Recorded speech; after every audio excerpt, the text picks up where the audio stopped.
হাজী মনিরামত degree কলেজের আমার প্রাণপ্রিয় ছাত্রছাত্রীরা সবাইকে জানাচ্ছি অনলাইন ক্লাসে স্বাগতম। আশা করছি সবাই ভালো আছো। গত ক্লাসে আমি ইতিহাস দ্বিতীয় পত্রের প্রথম অধ্যায় শিল্প বিপ্লব নিয়ে আলোচনা করেছি। শিল্প বিপ্লব বলতে কী বোঝো, শিল্প বিপ্লবের কারণগুলো এবং শিল্প বিপ্লবের আগে কী অবস্থা ছিল ইংল্যান্ডের। আজকে আলোচনা করব বিভিন্ন নতুন নতুন যন্ত্র আবিষ্কার নিয়ে, অর্থাৎ যে যন্ত্রগুলো আবিষ্কারের ফলে ইংল্যান্ডে শিল্প বিপ্লব সম্ভব হয়েছিল। বস্ত্রশিল্পে, শুধু যে বস্ত্রশিল্পে আবিষ্কার হয়েছে তা নয়, যাতায়াতের ক্ষেত্রে, কৃষিতে নতুন নতুন আবিষ্কারের ফলেই কিন্তু ইংল্যান্ডে শিল্প বিপ্লব সম্ভব হয়েছিল। 1733 খ্রিস্টাব্দে জনকে আবিষ্কার করলেন উড়ন্ত মাকু, অর্থাৎ ফ্লাইং শাটল। এই যন্ত্রটি আবিষ্কারের ফলে তাঁতের গতিবেগ হয়ে গেল দ্বিগুণ। আগে মানুষের হাত যতটুকু যেত ততটুকু পর্যন্ত একটা প্রশস্ত কাপড় তৈরি করা, অর্থাৎ 1 গজের মতো একটা কাপড় তৈরি করা যেত। এখন এই যন্ত্রটির মাধ্যমে একটা প্রশস্ত কাপড় তৈরি করা সম্ভব হচ্ছে।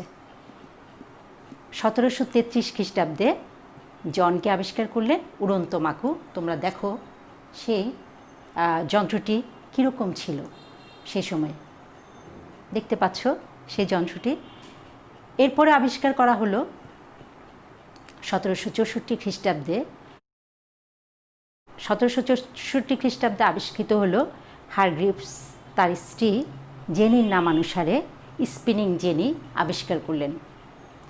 স্পিনিং জেনি এই যন্ত্রটির মাধ্যমে তোমার একসাথে 8টি সুতা তৈরি করা সম্ভব হয়। স্পিনিং জেনি আবিষ্কৃত হয় 1764 খ্রিস্টাব্দে। দেখো এই যন্ত্রটির ছবি, এটি দেখতে তখন কীরকম ছিল। এই ছবিটি অনেক বড় পরিবর্তন আসে তোমার বস্ত্রশিল্পে এই যন্ত্রগুলো আবিষ্কারের ফলে। তারপর আবিষ্কার করা হলো ওয়াটার ফ্রেম 1769 খ্রিস্টাব্দে। 1769 খ্রিস্টাব্দে আবিষ্কৃত হলো কি ওয়াটার ফ্রেম। এটার একটা বিশেষ বৈশিষ্ট্য ছিল যে জলশক্তির মাধ্যমে চলতো এই যন্ত্রটির মাধ্যমে। এই যন্ত্রটি তোমরা দেখো, এই যন্ত্রটির ছবি পিছনে দেখা যাচ্ছে কীরকম ছিল এই যন্ত্রটি। তারপর এই যন্ত্রটি আবিষ্কারের ফলেও তোমার বস্ত্রশিল্পে অনেক বড় একটা পরিবর্তন চলে আসলো। তারপর আবিষ্কৃত হলো তোমার স্যামুয়েল ক্রম্পটন আবিষ্কার করলেন মিউল। ওয়াটার ফ্রেম এবং তোমার স্পিনিং জেনি, এই দুইটি যন্ত্রের সমন্বয়ে আবিষ্কৃত হলো মিউল। এই মিউল যন্ত্রটি আবিষ্কারের ফলে বস্ত্রশিল্পে অনেক অভাব পূরণ হয়ে গেল। এটা একটা যুগান্তকারী আবিষ্কার ছিল এই যন্ত্রটি। কে আবিষ্কার করলেন? Samuel Crompton. এটা হচ্ছে ওয়াটার ফ্রেম এবং স্পিনিং জেনি, এই দুইটি যন্ত্রের সমন্বয়ে আবিষ্কৃত হলো মিউল। তোমরা দেখো এই যন্ত্রটি কীরকম ছিল, দেখতে পাচ্ছ এই যন্ত্রটি কেমন ছিল তখন। বস্ত্রশিল্পের অনেক অভাব পূরণ হয়েছিল এই যন্ত্রটি আবিষ্কারের ফলে। তারপর আবিষ্কৃত হলো শক্তিতাঁত, অর্থাৎ পাওয়ার লুম। কার্টরাইট আবিষ্কার করলেন পাওয়ার লুম। পাওয়ার লুমের ছবিটাও দেখো। এই যন্ত্রটি আবিষ্কারের ফলে কিন্তু অনেক বড় শিল্পক্ষেত্রে পরিবর্তন এসে গেল, একটা যুগান্তকারী পরিবর্তন এনে দিল এই যন্ত্রটি আবিষ্কারের ফলে। দেখো পাওয়ার লুমটা কীরকম ছিল ছবিতে দেখা যাচ্ছে। এরকম নতুন নতুন অনেক যন্ত্র তখন আবিষ্কার হয়েছিল বলে ইংল্যান্ডে শিল্প বিপ্লব সম্ভব হয়েছিল। পাওয়ারলুম বা শক্তিতাঁত যেটা বলছি, এই যন্ত্রটি তোমার 40 জন তাঁতির কাজ একাই করতে পারত, অর্থাৎ 40 জন তাঁতি যে সময়ে একটি কাজ করতে পারত, এই যন্ত্রটির মাধ্যমে সেটা সম্ভব হলো। সেজন্যে তোমার শিল্প ক্ষেত্রে, অর্থাৎ শিল্পের উৎপাদন ক্ষেত্রে অনেক বড় একটা বৈপ্লবিক পরিবর্তন এনে দিল এই নতুন নতুন যন্ত্রগুলা আবিষ্কারের ফলে। সবচেয়ে বড় যে আবিষ্কারটা আমরা দেখি সেটা হচ্ছে জেমস ওয়াটের বাষ্পীয় ইঞ্জিন আবিষ্কার। এই যন্ত্রটি আবিষ্কারের ফলে তোমার শিল্পক্ষেত্রে, তারপর যাতায়াতের ক্ষেত্রে, মুদ্রণ শিল্পে, সকল ক্ষেত্রে একটা অনেক বড় একটা পরিবর্তন নিয়ে আসলো জেমস ওয়াটের বাষ্পীয় ইঞ্জিন আবিষ্কারের ফলে। তোমরা দেখো সেই বাষ্পীয় ইঞ্জিনটা কেমন ছিল। ছবিতে দেখো, বাষ্পীয় ইঞ্জিনের ছবিটা দেখা যাচ্ছে, দেখতে পাচ্ছ ছবিটা, জেমস ওয়াটের ছবি দেখো। তোমরা বইতেও দেখতে পাবে তাদের ছবি। অনেক সময় এই ছবি দিয়েও একটা উদ্দীপক তৈরি হতে পারে, সেজন্য তোমরা ছবিগুলো বইতেও দেখবে, আমিও দেখাচ্ছি তোমাদেরকে কেমন হতে পারে। জেমস ওয়াটের ছবি দেখো এবং পাওয়ার লুমের ছবি তোমরা দেখলে। এই যন্ত্রগুলা আবিষ্কারের ফলে অনেক বড় পরিবর্তন এসেছে বললাম। বাষ্পীয় ইঞ্জিন আবিষ্কারের ফলে অনেক বড় একটা পরিবর্তন ইংল্যান্ডে চলে আসলো উৎপাদনের ক্ষেত্রে। শুধু যে শিল্পক্ষেত্রে ব্যবহৃত হচ্ছে যন্ত্রগুলা চালাতে তা নয়, সকল ক্ষেত্রে, যাতায়াতের ক্ষেত্রে, কৃষিতে, সবখানে এই বাষ্পীয় ইঞ্জিন মুদ্রণে ব্যবহৃত হতে থাকে। এরপরে এই সময়ে তোমার যখন এই নতুন নতুন যন্ত্রগুলো আবিষ্কার হলো, তখন লোহা এবং কয়লার প্রচুর ব্যবহার শুরু হয়ে গেল। লোহাকে গলিয়ে বিভিন্ন যন্ত্র আবিষ্কার করতে থাকে। তাছাড়া লোহার সেতু তৈরি হচ্ছে, সুতরাং লোহা এবং কয়লার ব্যবহার অনেক গুণ বেড়ে গেল এই যন্ত্রগুলা আবিষ্কারের ফলে। শুধু যে বস্ত্রশিল্পে নতুন নতুন যন্ত্রগুলো আবিষ্কৃত হয়েছিল তা নয়, এখানে কৃষিতেও অনেক আবিষ্কার হয়েছিল। অর্থাৎ আগে প্রাচীন পদ্ধতিতে কৃষিকাজ করা হতো, কৃষিতে দেখা গেল নতুন নতুন যন্ত্র আবিষ্কার, বৈজ্ঞানিক পদ্ধতিতে কৃষিতে চাষ শুরু হলো। আগে জমিগুলো ছিল ছড়ানো ছিটানো, অনেক কষ্ট হতো। 3 বছর ফসল চাষ হলে, 2 বছর ফসল চাষ হলে তৃতীয় বছরে গিয়ে জমি ফেলে রাখা হতো। অনেক কষ্ট হতো কৃষকদের, অনেক কষ্ট করে জীবন কাটাতে হতো। তখন আস্তে আস্তে কৃষিতে চলে এলো তোমার বেষ্টনী মাঠ পদ্ধতি, আর্থারিয়ম বেষ্টনী মাঠ পদ্ধতির মাধ্যমে স্থায়ী বেড়া কিভাবে দিবে, কিভাবে সারিতে বীজ বপন করবে, এগুলো দেখালেন আর্থার ইয়ং। অর্থাৎ বেষ্টনী মাঠ পদ্ধতি আবিষ্কৃত হলো। এরপরে সারিতে বীজ বপন বৈজ্ঞানিক পদ্ধতিতে আবিষ্কৃত হলো। তারপর ডিসকাউন্ট টাউনশেড পদ্ধতি, অর্থাৎ 4 বছরে 4 রকম ফসল উৎপাদন করা, অর্থাৎ জমিকে ফেলে রাখা হবে না, 4 বছরে 4 রকমের ফসল হবে। যেমন প্রথম বছরে শালগম, দ্বিতীয় বছরে গম, তৃতীয় বছরে ওলকপি, এরকম 4 বছরে 4টা ফসল উৎপাদন করা, যেটা হচ্ছে ডিসকাউন্ট টাউনশেড পদ্ধতি। এর ফলে দেখা যায় যে এক শ্রেণীর ভূস্বামী যারা ছিল, জমির মালিক, তারা উন্নত পদ্ধতিতে খামার পরিচালনা করত। সেই খামারে মেষ এবং গরু পালন করত, সেগুলো খাদ্য হিসেবে ওই গাছের শিকড়গুলোকে ব্যবহার করত। এবং কৃষিতে তোমার রাসায়নিক সার ব্যবহার করা হচ্ছে, হ্যাঁ, কৃষিতে পানি সেচের ব্যবস্থা, এরকম বৈজ্ঞানিক পদ্ধতিতে কৃষি চাষ শুরু হলো। ফলে কৃষিতে একটা বিপ্লব চলে আসলো। আমি আগেই বলেছি, প্রথমে কৃষিতে প্রচুর ফসল উৎপাদন হয়, অর্থাৎ কৃষিতে একটা বৈপ্লবিক পরিবর্তন আসে। সেই কৃষিজ পণ্যগুলো ইউরোপের বিভিন্ন বাজারে বিক্রয় করে প্রচুর অর্থ উপার্জন করতে থাকে তোমার জমির মালিকরা, ব্যবসায়ীরা। এর ফলে এবং ওই কৃষিজ কাঁচামালগুলো কোথায় ব্যবহৃত হয়? শিল্প কারখানায়। তাহলে কৃষিতেও বিভিন্ন আবিষ্কার হলো। এরপরে যাতায়াতের ক্ষেত্রেও অনেক নতুন নতুন আবিষ্কার হয়, যার ফলে ইংল্যান্ডে শিল্প বিপ্লব সম্পন্ন হয়েছিল। সেই যাতায়াতের ক্ষেত্রে দেখা যায় আধুনিক বা বৈজ্ঞানিক পদ্ধতিতে তোমার সড়ক নির্মাণ শুরু হলো। এক্ষেত্রে 2 জনের নাম বিশেষভাবে উল্লেখযোগ্য। বৈজ্ঞানিক পদ্ধতিতে যারা সড়ক নির্মাণ করেছিলেন। টেলফোর্ড এবং ম্যাকআডাম এরা দুইজন তোমার বৈজ্ঞানিক পদ্ধতিতে সড়ক নির্মাণের ক্ষেত্রে অন্যতম ছিলেন। তাছাড়া বিভিন্ন তোমার খাল খননের ব্যবস্থা করা হয়। এই খালগুলোকে নদীর সাথে এমনভাবে সংযুক্ত করে দেওয়া হয় যার ফলে এক স্থান থেকে অন্য স্থানে খুব সহজেই পণ্য আনা নেওয়া করা যায়। খাল খনন করা হয় বৈজ্ঞানিক পদ্ধতিতে। তারপর যেটা সবচেয়ে উল্লেখযোগ্য ছিল সেটা হচ্ছে রেল যোগাযোগের ক্ষেত্রে।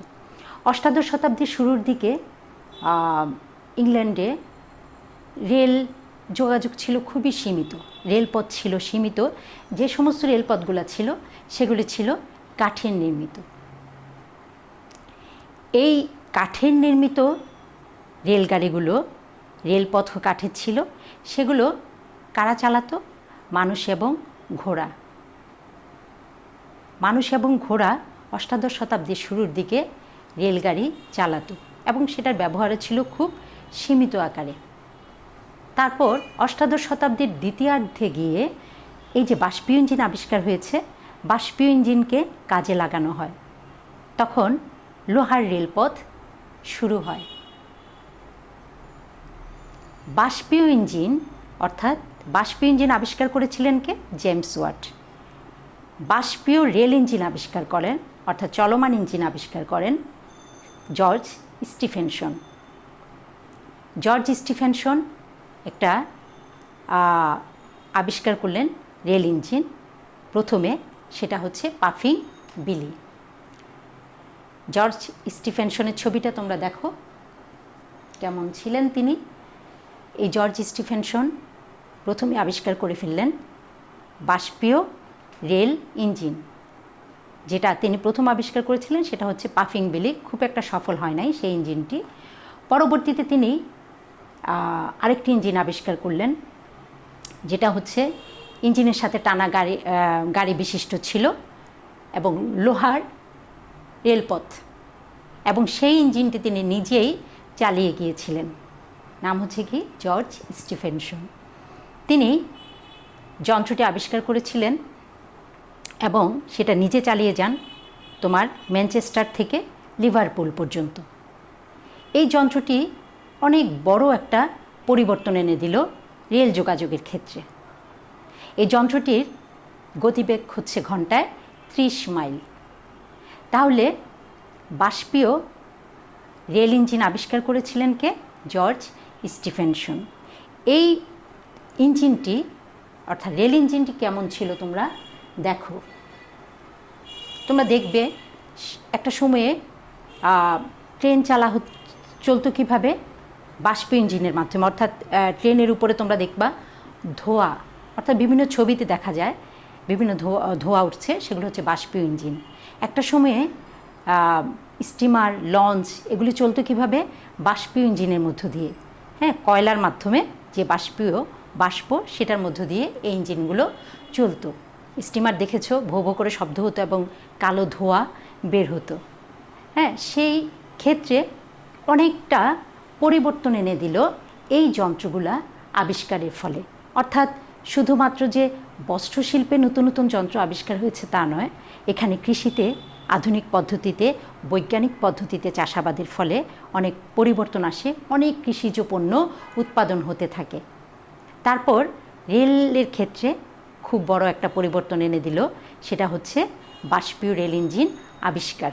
আগে যে ট্রেন মানুষ এবং ঘোড়া টেনে চালাতো, সেই ট্রেন তোমার ইঞ্জিন চালিয়ে নিয়ে যাচ্ছে। এরপরে ইংল্যান্ডের সমস্ত ইংল্যান্ড ব্যাপী অনেকগুলো রেলপথ তৈরি হলো। খাল খনন করে খালকে নদীর সাথে সংযুক্ত করে দেয়া হলো, রেলপথ প্রতিষ্ঠা হলো, বৈজ্ঞানিক পদ্ধতিতে সড়ক নির্মাণ হলো, যার ফলে পণ্য এক স্থান থেকে অন্য স্থানে আনা নেওয়া করা কোনো সমস্যা আর রইল না। ফলে ইংল্যান্ডে শিল্প বিপ্লব সম্ভব হয়েছিল। তাহলে আমরা অনেকগুলো যন্ত্র আবিষ্কারের কথা বলেছি। বস্ত্রশিল্পে আবিষ্কার কী কী আবিষ্কার হয়েছে? বস্ত্রশিল্পের কথা বলেছি, স্পিনিং জেনি। বস্ত্রশিল্পে আবিষ্কৃত হয়েছে উড়ন্ত মাকু, বস্ত্রশিল্পে ওয়াটার ফ্রেম, বস্ত্রশিল্পে মিউল, হ্যাঁ, শক্তি তাঁত, এরকম অনেক যন্ত্র আবিষ্কারের ফলে ইংল্যান্ডে একটা বৈপ্লবিক পরিবর্তন হয়। এক শ্রেণীর অর্থাৎ একদল ঐতিহাসিক মনে করেন শিল্প উৎপাদনের জন্য যেটা সবচেয়ে প্রয়োজন সেটা হচ্ছে মূলধনের যোগান। মূলধন না থাকলে কখনোই শিল্প কারখানা গড়ে তোলা সম্ভব নয়, এটা বিভিন্ন ঐতিহাসিক মনে করেন। ইংল্যান্ডে কিন্তু মূলধনের যোগান ছিল, মূলধন ছিল। ইংল্যান্ডে আমি বলেছি প্রথমেই প্রচুর শিল্প, অর্থাৎ শিল্প বিপ্লবের বস্ত্রশিল্পে বিপ্লব আসার আগে কৃষিতে প্রচুর উৎপাদন হতো, কৃষিক্ষেত্রে একটা বিপ্লব হয়েছিল। সেই কৃষিজ পণ্যগুলো তোমার ইংল্যান্ডের বণিকরা, ব্যবসায়ীরা ইউরোপের বিভিন্ন বাজারে বিক্রয় করে প্রচুর অর্থ উপার্জন করে এবং সেই অর্থগুলো কোথায় রাখে? ব্যাংকে জমা করতে থাকে। সেই অর্থগুলো কোথায় জমা করে? ব্যাংকে জমা করে। তাছাড়া এক শ্রেণীর ব্যবসায়ী ছিল, এক শ্রেণীর ভূস্বামী ছিল, যারা বলেছে আধুনিক পদ্ধতিতে তারা খামার গড়ে তোলে।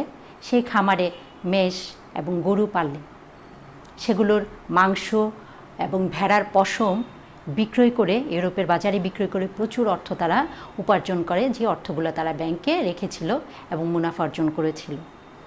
এক্ষেত্রে যে সমস্ত কোম্পানিগুলো বিশেষভাবে উল্লেখযোগ্য তারা হচ্ছে রথচাইল্ড এবং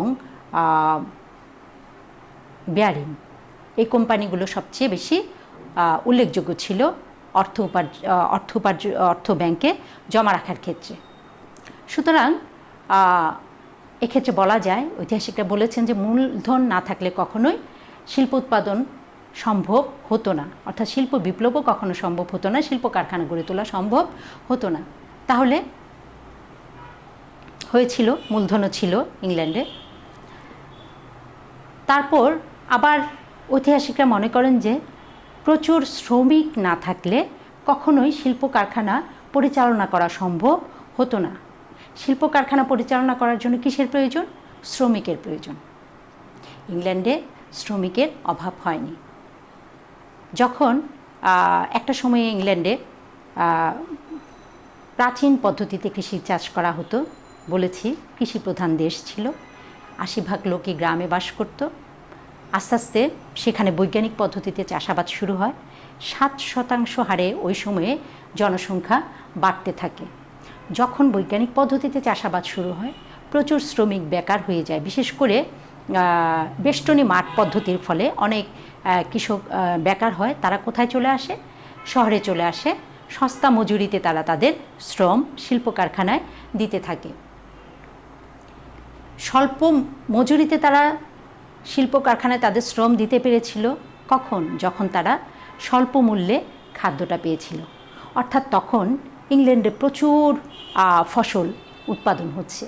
সেই খাদ্যের যোগান কোথায় চলে আসে? শহরে চলে আসে। অর্থাৎ শ্রমিকদের খাদ্যের কোনো অভাব হয় নাই। স্বল্প মূল্যে তারা খাদ্য ক্রয় করতে পেরেছিল বলেই তারা সস্তা মজুরিতে, অল্প মজুরিতে তাদের শ্রম দিয়েছিল শিল্প কারখানায়।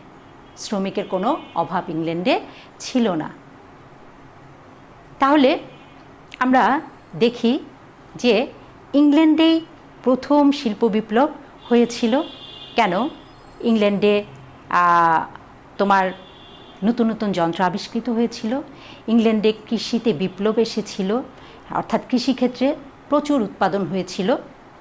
আগে যেখানে শারীরিক পরিশ্রমের মধ্য দিয়ে মানুষ সারাদিন কষ্ট করে তোমার জমিতে ফসল চাষ করত, সেখানে চলে আসলো বৈজ্ঞানিক পদ্ধতিতে, আধুনিক পদ্ধতিতে কৃষিকাজ। নতুন নতুন যন্ত্র আবিষ্কার হলো, সেই যন্ত্রগুলোর মধ্য দিয়ে তোমার কৃষিজ পণ্য উৎপাদন হতে থাকে।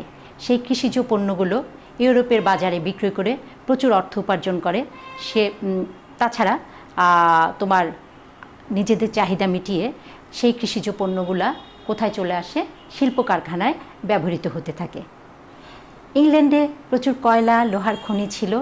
সেই লোহাকে কাজে লাগাতে পেরেছে বাষ্পের মধ্য দিয়ে এবং বাষ্পীয় ইঞ্জিন আবিষ্কার করেছেন কে? জেমস ওয়াট, যেটা একটা যুগান্তকারী ইংল্যান্ডে শিল্প উৎপাদনের ক্ষেত্রে নিয়ে এসেছিল।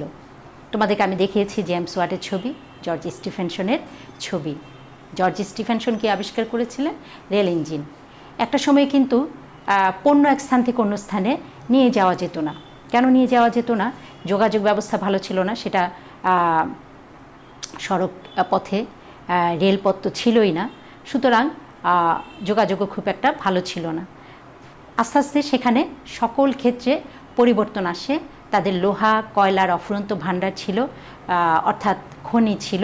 খনি থেকে লোহা কয়লা উত্তোলন করে সেগুলো গলানোর ব্যবস্থা করা এবং নতুন নতুন যন্ত্র আবিষ্কার করা, রেলপথ প্রতিষ্ঠা করা, লোহার মধ্য দিয়ে লোহা দিয়ে নতুন নতুন যন্ত্র আবিষ্কার করা, সব কিছু মিলিয়ে ইংল্যান্ডে একটা বড় পরিবর্তন এনে দিয়েছিল এই সমস্ত নতুন নতুন যন্ত্রগুলো আবিষ্কারের ফলে। তাহলে বুঝতে পেরেছ যে শিল্প বিপ্লবটা কি? শিল্প বিপ্লব হচ্ছে শিল্পের উৎপাদনের ক্ষেত্রে একটা বৈপ্লবিক পরিবর্তন। শিল্পের উৎপাদনের ক্ষেত্রে একটা বৈপ্লবিক পরিবর্তন, এটাকে বলা হয় শিল্প বিপ্লব। কিন্তু শুরু হয়েছে, আমি বলেছি, অষ্টাদশ শতাব্দীর শুরুর দিকে প্রথম ইংল্যান্ডে, তারপর আস্তে আস্তে ইউরোপের বিভিন্ন দেশে এই শিল্প বিপ্লব ছড়িয়ে পড়ে। অর্থাৎ শিল্পের উৎপাদনের ছোঁয়াটা ইউরোপের বিভিন্ন দেশে লাগে। ফলে ইংল্যান্ডে শিল্প বিপ্লব সম্ভব হয়েছিল।